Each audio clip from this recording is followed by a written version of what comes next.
পবিত্রতা ছাড়া কোনো সালাত কবুল হবে না।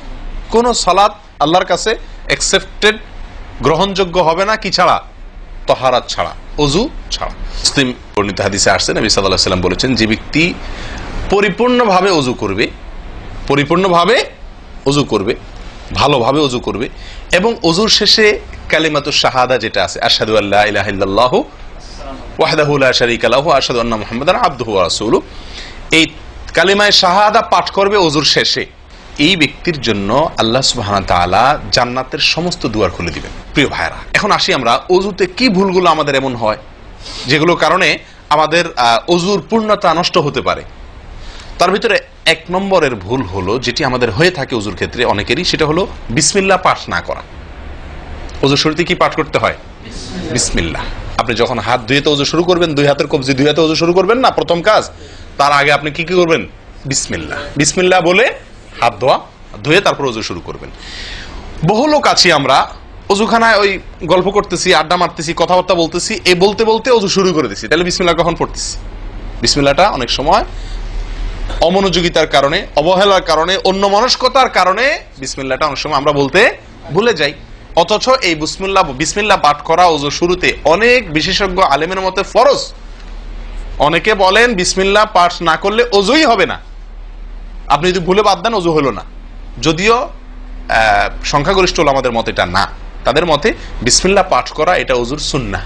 এটা হলো ওযুর কি? সুন্নাহ। এটা আপনি যদি বিসমিল্লাহ বলে যদি ওযু শুরু করেন, তাহলে ওযুটার ভিতরে পূর্ণাঙ্গতা আসলো। দ্বিতীয় যে ভুলটি হয় ভাই, 100-99 জনের বলবো, তার চেয়ে বেশি হতে পারে, হাজারের ভিতরে 10 জন মানুষের হয় কিনা আমার সন্দেহ আছে এই কাজটা সঠিকভাবে করতে পারি না। সেটা হলো ওযুর সময় মিসওয়াক করা। ওযুর সময় কি করা ভাই? মিসওয়াক করা। এটি এত গুরুত্বপূর্ণ সুন্নাত যে নবী সাল্লাল্লাহু আলাইহি ওয়াসাল্লাম বলেছেন, বুখারীর হাদিস, লাউলা আন আশুক্কা আলা উম্মতি লা আমারতুহুম বিসওয়াকি ইনদা কুল্লি ওযু। বুখারীর হাদিস। নবী সাল্লাল্লাহু আলাইহি ওয়াসাল্লাম বলেন, আমার উম্মতের জন্য যদি কঠিন না হতো, তাদের জন্য কষ্টের কারণ না হতো, তাহলে আমি তাদেরকে বাধ্যতামূলক করে দিতাম, ফরজ করে দিতাম কি? প্রত্যেক ওযুর সময় মিসওয়াক করা। হাদিস থেকে, তার বক্তব্য থেকে বোঝা যায় যে ওযুর সময় মিসওয়াকের গুরুত্ব তার কাছে কত বেশি ছিল। 3 নম্বর যে ভুলটা আমাদের হয়ে থাকে সেটা হলো কুলির মধ্যে।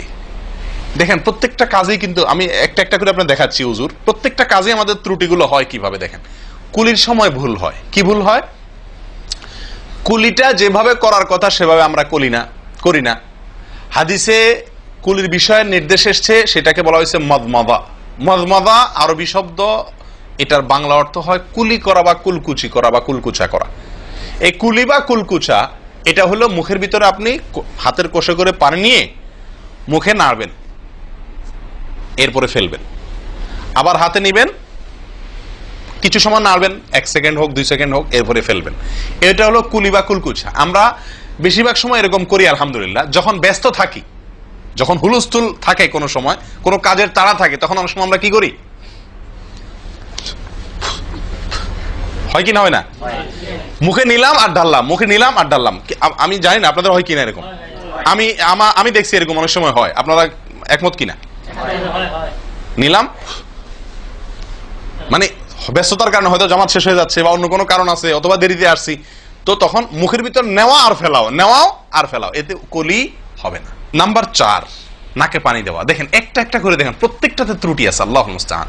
নাকে পানি দেওয়া, নাকে পানি দেওয়ার যে নির্দেশ আসছে হাদিসে, এটাকে বলা হয় ইস্তেনশাক।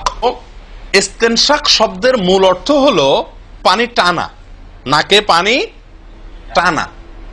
আমরা নাকে পানি টানি না, দেইও না। একটা হলো দেওয়া, একটা হলো ছিটানো, আর একটা হলো টানা। টানা হলো এ ক্লাসের ওযুতে নাকে পানি টানবেন, বি ক্লাসের ওযুতে নাকে পানি দিবেন, থার্ড ক্লাসের ওযুতে নাকে পানি ছিটাবেন। আমি কি বুঝাতে পারছি? তো আমরা বেশিরভাগ লোক থার্ড ক্লাসের ওযু, সারা জীবন থার্ড ক্লাসের ওযু করি। আপনি থার্ড ক্লাসের ওযু করে আপনি জান্নাতে যাবেন? ফার্স্ট ক্লাসে থেকেও তো যাইতে কঠিন হয়ে যায়। আপনি থার্ড ক্লাসের ওযু করে কিভাবে আপনি সালাতের খুলবেন, তালা খুলবেন, কিভাবে আপনি জান্নাতে যাবেন?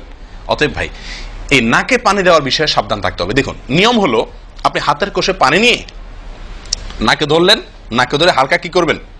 টান দিবেন, হালকা টান দিবেন, হালকা টান। কারণ একটু জোরে টান হয়ে গেলে সেটা কি হয়ে যাবে? নাকের তালু তো উঠবে, আপনার কষ্টের কারণ হবে। শরীয়ত আপনাকে কষ্ট দিতে চায় না, শরীয়ত আপনাকে কষ্ট দিতে চায় না। আল্লাহ সুবহানাহু ওয়া তাআলা চান না আমরা কোনো কষ্টে নিপতিত হই। অতএব আমি এমন জোরে টান দেবো না যে নাকের তালু উঠে, কিন্তু হালকা একটু টান দেবো যাতে করে অন্তত সামান্য একটু ভেতরে পানিটা যায়। নাকে পানি দেওয়ার উদ্দেশ্য আর কুলি করার উদ্দেশ্য এক।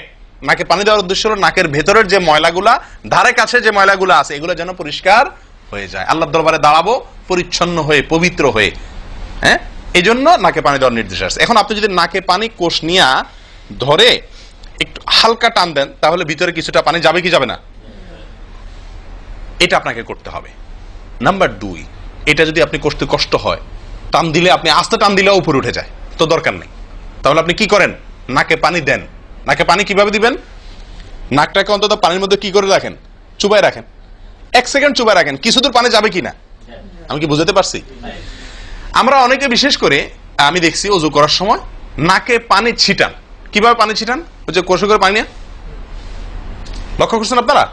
এভাবে নিয়ে এরকম মারে পানিটা, এরকম মারলে সেটা কি হলো? ছিটানো হলো। হাদিসে যে ইস্তেনশাকের কথা বলা হয়েছে সেটা হলো না। আপনি সারা জীবন ওযু করলেন, অথচ আপনার কখনো নাকে পানি দেওয়ার সুন্নাহটি আদায় হলো না। সারা জীবন, আজীবন আপনার ওযুটি হয়ে গেল সুন্নাহ ছাড়া। আরেকটি ভুল ভাই, নাকে পানি দেওয়া একটা আমল, নাক ঝাড়া আরেকটা আমল।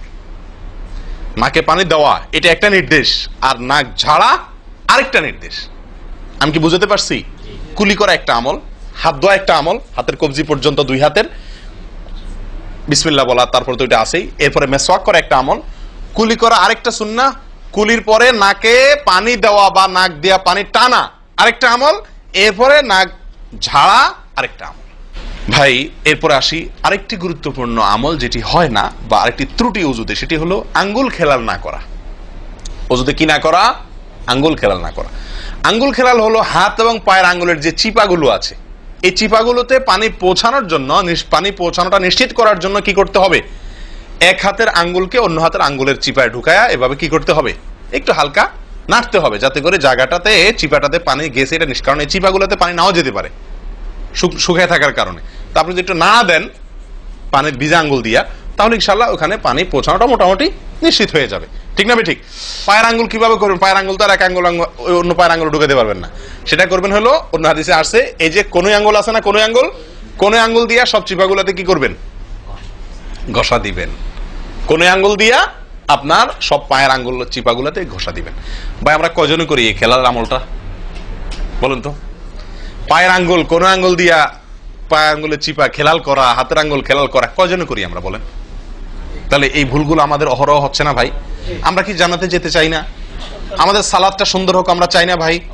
আমাদের এই সালাত খুব পাওয়ারফুল হোক, শক্তিশালী সালাত হোক, এই সালাতের মাধ্যমে আমি অন্যায় থেকে বেঁচে থাকবো, এই সালাতের মাধ্যমে আমি জান্নাতে যাব, এই সালাত আমাকে খাঁটি মুসলিম বানাবে, এই সালাত আমাকে আল্লাহর কাছে প্রিয় বানাবে, এই সালাত কি আমাদের নূর হবে, আমরা চাই না ভাই? এগুলো যদি চাই তাহলে আমাকে ওযু সুন্দর করতে হবে, আর ওযু সুন্দর করতে গিয়ে এই ভুলগুলোর ব্যাপারে সাবধান হতে হবে। তাহলে আঙ্গুল খেলাল করা, পায়ের আঙ্গুল, হাতের আঙ্গুল আমরা করি না বললেই চলে ভাই। তো আজকে থেকে ইনশাআল্লাহ করবো। তো ভাইয়ারা, ওযুর ক্ষেত্রে আরেকটি ভুল, এই যতগুলো ভুল বললাম এর ভিতরে বড় 2টি ভুল বলে ওযুর ভুলকে আমরা শেষের দিকে চলে আসছি। একটি বড় ভুল হলো শুকনা থেকে যাওয়া। কোন জায়গা যদি আপনার অবহেলার কারণে শুকনা থেকে যায়, ওযুর অঙ্গগুলো যেগুলো ধুইতে হবে, তার কোনো অঙ্গ যদি শুকনা থেকে যায়, ওযু হবে? ওযু হবে না। এক ব্যক্তি ওযু করে আসছেন, নবী সাল্লাল্লাহু আলাইহি সাল্লাম দেখেছেন তার ওযুর কোন জায়গা শুকনা আছে, তিনি বললেন যাও আবার ওযু করো, তোমার ওযু হয় নাই। তিনি তাকে পুনরায় ওযু করাইছেন। কেন? তার ওযু সঠিকভাবে হয় না, শুকনা রয়ে গেছে। অনেক সময় দেখা যায় আমাদের অনেক ভাই ওযু করেন, ওযু করলে বেশ কিছু জায়গা, বিশেষ করে যে কোন জায়গাটা, এই জায়গাটা দেখা যায় শুকনা থাকে, এই যে কানের লতির এই যে জায়গাটা, এখানে দেখা যায় একটু কি থাকে? শুকনা থাকে। কপালের দিকে দেখা যায় শুকনা থাকে। এই জায়গাগুলো অনেক সময় দেখা যায়, বহু লোককে দেখা যায় ওযু করে আসছে, এখানে শুকনা, এখানে শুকনা, পায়ের গোড়ালি, গিরা, এই জায়গাগুলোতে শুকনা। কারণ হলো ওই যে অবহেলা করে ওযু করছে, কোন রকম ওযু করছে, ওযুটা যেভাবে করা দরকার সেভাবে করে নাই। ভাই এই জিনিসটা আপনার লক্ষ্য করা দরকার কি দরকার না? ওযুই হবে না। এই যে ভুলগুলো বললাম এগুলা হলে আপনার ওযু হয়ে যাবে, কাগজে কলমে ওযু হয়ে যাবে।